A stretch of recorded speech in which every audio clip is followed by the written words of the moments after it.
Hello students, welcome to my channel AM mathematics. आज हम class 10th की exercise 3.2 का क्वेश्चन नंबर 3 देखेंगे। क्वेश्चन नंबर 3 कह रहा है कि on comparing the ratio a1/a2, b1/b2 and c1/c2 find out whether the following pair of linear equation are consistent और इनकंसिस्टेंट। तो हमें इन इक्वेशन के लिए बताना है कि इनका जो सोल्यूशन आएगा वो कंसिस्टेंट होगा या इनकंसिस्टेंट होगा। तो उसके लिए अपन पहले a1 a2 b1 b2 इन सब की वैल्यू निकाल लेते हैं। तो हम इस पहले तो इन इक्वेशंस को स्टैंडर्ड जो हमारी फॉर्म है उसमें कन्वर्ट करते हैं। 3x + 2y, 5 को इधर लिया है तो -5, ये हमारी फर्स्ट इक्वेशन हो गई। सेकेंड इक्वेशन है हमारी 2x - 3y - 7 = 0, यहाँ भी =0 आएगा। ये हमारी सेकेंड इक्वेशन आ गई। अब इनसे हम फर्स्ट इक्वेशन से a1 b1 c1 निकालेंगे और सेकंड इक्वेशन से a2 b2 c2 निकालेंगे। तो फर्स्ट इक्वेशन के लिए अगर हम यहाँ पे देखते हैं तो a1 बराबर यहाँ पे कितना होगा 3, x का कोफिशिएंट होता है। b1 बराबर यहाँ पे होगा 2 और c1 बराबर यहाँ पे होगा -5। ये तो फर्स्ट के लिए आ गए।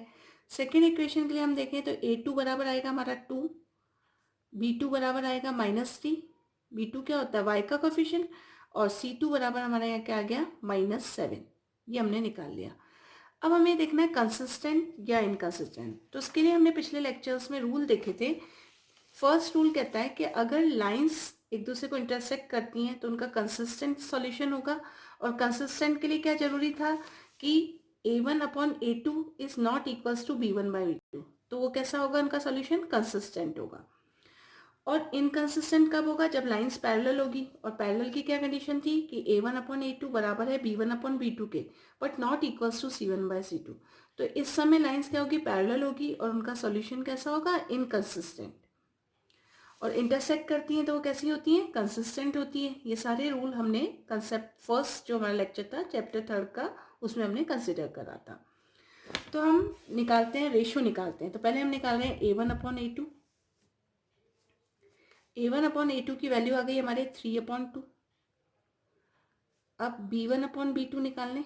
b1/b2 की वैल्यू आ गई 2/-3, ये -2/3 हो गया। और c1/c2 की वैल्यू हो गई हमारे -5/-7, माइनस माइनस कैंसिल हो गया तो इसकी वैल्यू आ गई 5/7। अब हम यहाँ से देख सकते हैं कि a1 a2 की वैल्यू b1 b2 के इक्वल नहीं है। यानी हम कह सकते हैं a1/a2 is not equals to b1/b2। ये कब होता है, जब लाइन एक दूसरे को इंटरसेक्ट करती हैं और उस समय वो लाइंस कैसी होती हैं, कंसिस्टेंट होती है।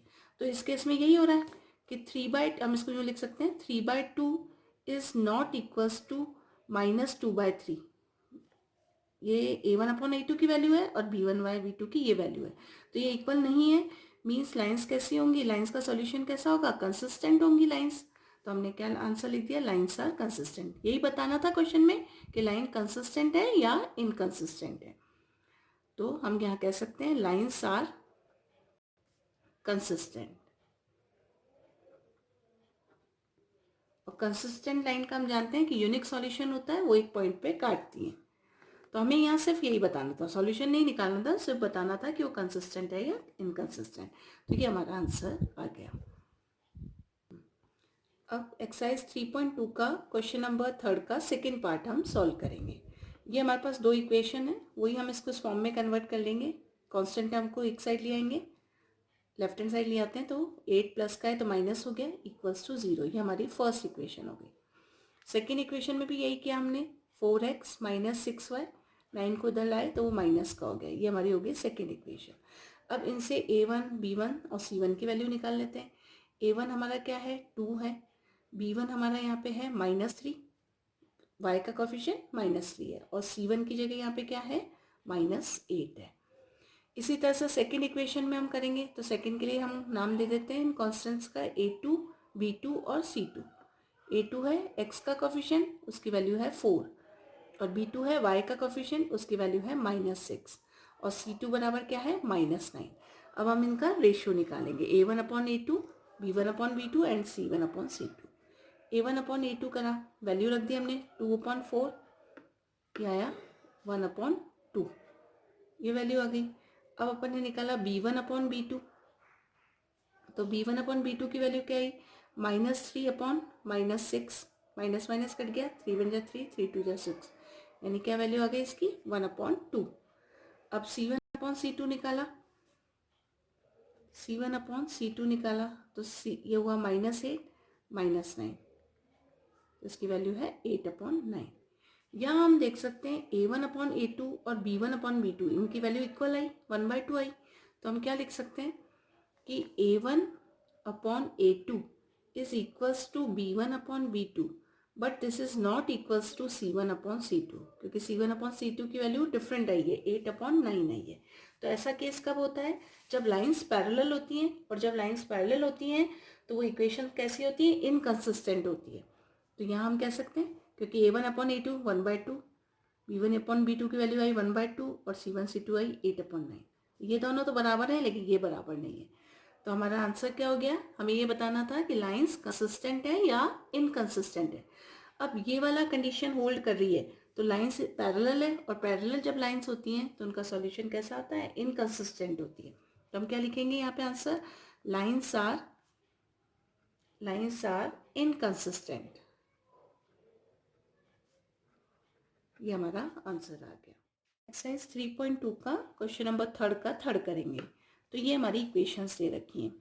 अब इसमें x का जो कोफिशिएंट है चाहे 3/2 हुआ तो ये हमारा हो गया A1, y का कोफिशिएंट ये हो गया हमारा B1, और c अपन 7 को इधर ले आएंगे तो -7 हो गया C1 की वैल्यू। तो हम इसको पहले इधर ले आते हैं, कांस्टेंट पार्ट को लेफ्ट हैंड साइड ले आते हैं तो उसका साइन चेंज हो जाएगा। तो ये हुआ 3/2x plus 5/3y -7 equals to 0, और यहाँ हुआ 9x माइनस 10y, 14 इधर आया तो माइनस हो गया, इक्वल्स टू 0।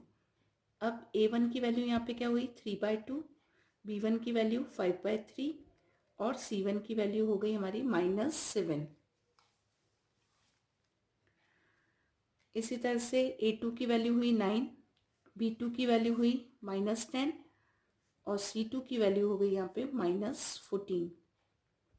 अब हम इनका रेशो ले लेते हैं। A1/A2 आया हमारा 3/2 डिवाइड बाय 9। अब इसको सिंप्लीफाई किया, 3/2 तो हुआ, 9 के नीचे कुछ नहीं है यानी 1 है, तो उल्टा मल्टीप्लाई साइन करेंगे तो अपोजिट हो जाएंगे, 1/9 हो गया, 3 3 जा 9, तो ये अपनी आई वैल्यू 1/6।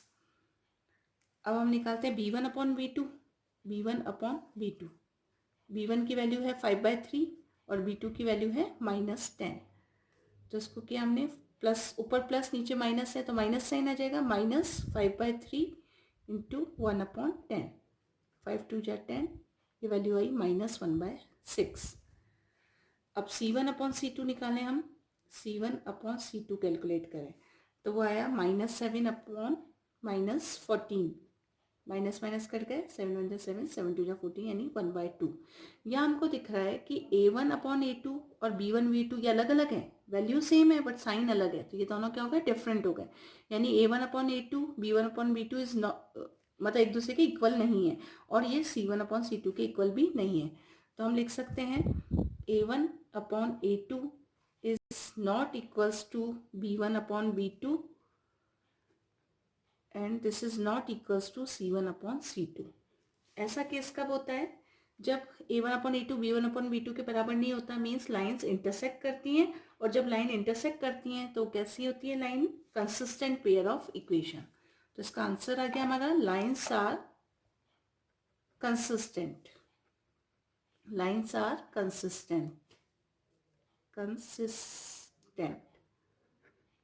तो ये हमारा आंसर हो गया इस वाले क्वेश्चन का। अब क्वेश्चन नंबर थर्ड का fourth, exercise 3.2 question number third का फोर्थ पार्ट। इसमें भी हम स्टैंडर्ड फॉर्म में इक्वेशन को ले लेंगे, 5x माइनस 3y, 11 को इधर ले आए तो -11 इक्वल्स टू 0, ये हो गया -10x प्लस 6y, 22 इधर आया तो हो गया +22 इक्वल्स टू 0। अब हम A1 B1 C1 की वैल्यू निकालेंगे। A1 is 5, B1 is equals to -3 और C1 इज इक्वल्स टू -11। इसमें A2 is equals to -10, B2 is equals to 6 और C2 is equals to 22। Plus sign होता है तो आगे प्लस लगाने की जरूरत नहीं होती है। अब हम इनका रेशो निकालेंगे A1/A2। A1 अपॉन A2 हो गया 5 अपॉन -10, ऊपर प्लस माइनस तो माइनस आ गया, प्लस से माइनस को डिवाइड किया तो माइनस आ गया, और 5 1 जा 5, 5 2 जा 10, तो -1/2। B1 अपॉन B2 ये हुआ हमारा -3 अपॉन 6।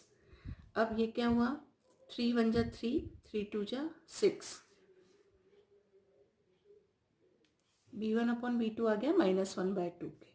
अब C1 अपॉन C2 निकालें, तो C1 अपॉन C2 के लिए हमको केस पता है -11 अपॉन 22, तो 11 1 जा 11, 11 2 जा 22, यानी -1/2। या हम देख सकते हैं कि तीनों बराबर है, A1 अपॉन A2 भी -1/2, B1 अपॉन B2 भी -1/2 और C1 अपॉन C2 भी -1/2। तो हम यहाँ से लिख सकते हैं कि A1 upon A2 is equals to B1 upon B2 और that is equals to C1 upon C2। तो ये हमने कंडीशन किसके लिए पढ़ी थी कि जब लाइन कोइंसिडेंट होती है तो ये कंडीशन होती है, और जब लाइन कोइंसिडेंट होती है तो सॉल्यूशन कैसा होता है, कंसिस्टेंट होता है। तो हम इससे कह सकते हैं कि लाइन्स हमारी कंसिस्टेंट है, क्योंकि तीनों चीज आई -1/2 -1/2 इक्वल्स टू -1/2। तो हम क्या कह सकते हैं कि लाइन्स आर कंसिस्टेंट। कंसिस्टेंट, तो ये हमारा आंसर हो गया कि दोनों लाइंस कंसिस्टेंट है।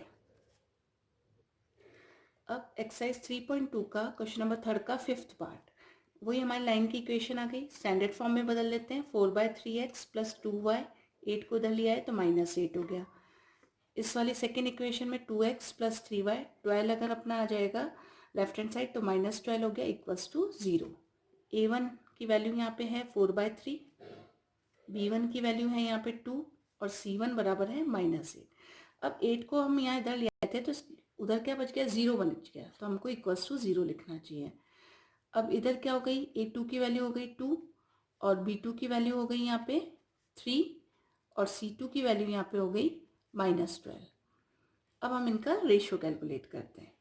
A1 अपॉन A2 ये हुआ 4/3 अपॉन 2, ये हो गया 4/3, ये मल्टीप्लाई साइन आ जाएगा, 2 इसके 2 के नीचे कुछ नहीं है यानी 1 है, तो 2/1 1/2 हो जाएगा, तो 2 2 जा 4, ये वैल्यू आ गई हमारी 2/3।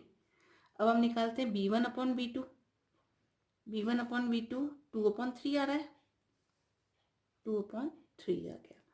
अब C1 अपॉन C2 कैलकुलेट करते हैं हम, तो ये हुआ -8 अपॉन -12, माइनस माइनस कैंसिल, 2 4 जा 8, 2 6 जा 12, फिर 2 से कटेंगे, 2 2 जा 4, 2 3 जा 6, तो ये भी आ गया 2/3।